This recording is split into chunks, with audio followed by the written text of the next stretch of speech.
सोचिए, क्या सोना कभी मिट्टी के बराबर हो सकता है? आज हम एक ऐसी ही दिलचस्प लोक कथा को समझने वाले हैं जो एक लालची राजा और सोने से भरी एक थाली के बारे में है। ये सिर्फ एक कहानी नहीं है, बल्कि दौलत की असली कीमत पर एक हैरान कर देने वाली सीख है। चलिए देखते हैं कि आखिर उस एक शाम की मुलाकात ने एक लुटेरे राजा की सोच को हमेशा के लिए कैसे बदल दिया। कहानी की शुरुआत ही देखिए कितनी सीधी और दमदार लाइन से होती है। नेपाल नरेश एक लुटेरा था। कोई लाग लपेट नहीं, कोई भूमिका नहीं, बस पहली ही लाइन में साफ साफ बता दिया गया है कि भाई हमारा जो मेन कैरेक्टर है वो किस मिजाज का है। तो ये राजा सिर्फ एक लुटेरा नहीं था, वो तो लालच की आग में जल रहा था, और इस आग में घी डालने का काम किया एक अफवाह ने।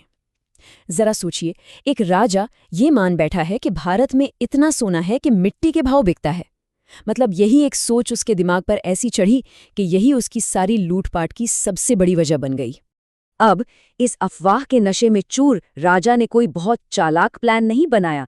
उसकी सोच तो एकदम सीधी थी। सुनो, प्लान बनाओ, हमला करो और लूट लो। ये किसी राजा वाली बात नहीं थी, ये तो एक लुटेरे की सोच थी, मतलब जिसमें दिमाग कम और जोर जबरदस्ती ज्यादा थी। एक दिन लूटपाट से लौटते हुए कहानी में आता है एक अनएक्सपेक्टेड ट्विस्ट। शाम का वक्त था, सेना आराम कर रही थी और राजा ने सोचा चलो जरा टहल कर आते हैं। उसे क्या मालूम था कि ये छोटी सी सैर उसकी पूरी की पूरी जिंदगी बदलने वाली है। तो टहलते टहलते राजा पहुंच गया एक गांव में, और यहीं पर कहानी का सबसे बड़ा, कह सकते हैं, विरोधाभास सामने आता है। एक लुटेरा जो असल में उनका सब कुछ छीनने आया था, उसे गांव वालों ने क्या समझा? एक सम्मानित विदेशी यात्री। कमाल है, उन्होंने न सिर्फ उसकी इज्जत की बल्कि उसे अपने मुखिया के पास ले गए, और मुखिया ने भी उसे अपना मेहमान मान लिया। राजा के लिए जाहिर है बढ़िया खाना परोसा गया, लेकिन उस खाने के साथ कुछ ऐसा था जिसने राजा को एकदम से हिलाकर रख दिया। कुछ ऐसा जो उसने सपने में भी नहीं सोचा था। खाने की थाली के ठीक पास में सोने से लबालब भरी एक और थाली रखी थी। अब सवाल उठता है, क्यों? कोई खाने के साथ सोना क्यों परोसेगा, है ना? यही इस कहानी का सबसे बड़ा सस्पेंस है, और राजा भी ये देखकर एकदम हैरान था। तो जब राजा ने इसका कारण पूछा तो मुखिया ने बड़े आराम से मुस्कुराते हुए कहा, हम आप जैसे मेहमान को भूखा नहीं रख सकते। यदि आपको भोजन पसंद नहीं है तो हमने आपके लिए सोना, चांदी आदि कीमती वस्तुएं रखी हैं। जरा सोचिए, कितना सरल जवाब था, लेकिन कितना अजीब भी। अब राजा, जो ठहरा एक लुटेरा और हर चीज की कीमत लगाने वाला, ये सुनकर अपनी हंसी रोक ही नहीं पाया। उसका सवाल तो एकदम लॉजिकल था। मुखिया जी, सोना भी कोई खाने की चीज है? क्या इसे खाने की तरह खाया जा सकता है? उसके लिए तो ये पूरी बात ही बकवास थी।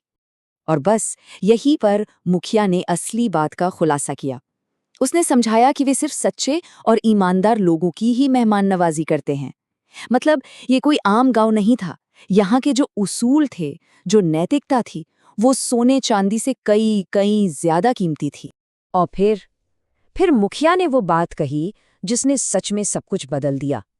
उसने कहा, जब कोई मनुष्य मिट्टी का लालच करके दूसरों का धन हड़पने के लिए तैयार रहता है, तो ये सोना उसके लिए मिट्टी के समान है।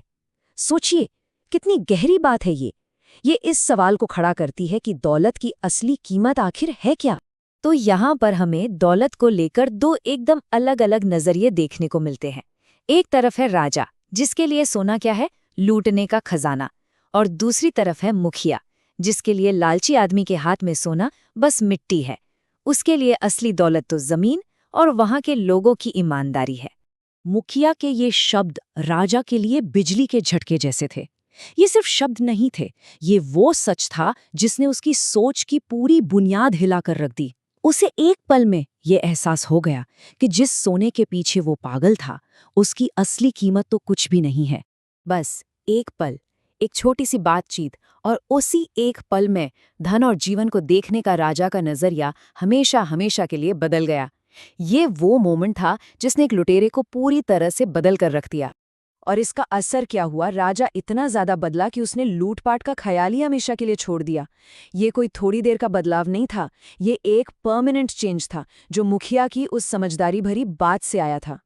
तो आखिर ये कहानी हमें सबसे बड़ी पूंजी के बारे में क्या सिखाती है? वो सोना चांदी या बड़े बड़े साम्राज्य नहीं है, वो है ईमानदारी और सच्चाई। यही वो असली खजाना था जो इस गांव के लोगों ने संभाल कर रखा था और जिसे उस दिन उस राजा ने भी हासिल कर लिया। और ये कहानी आखिर में हमें एक बहुत ज़रूरी सवाल के साथ छोड़ जाती है कि सच्ची दौलत आखिर है क्या? क्या वो जिसे हम इकट्ठा करते हैं या वो जो हम अपने किरदार में बनाते हैं? इस पर ज़रूर सोचिएगा।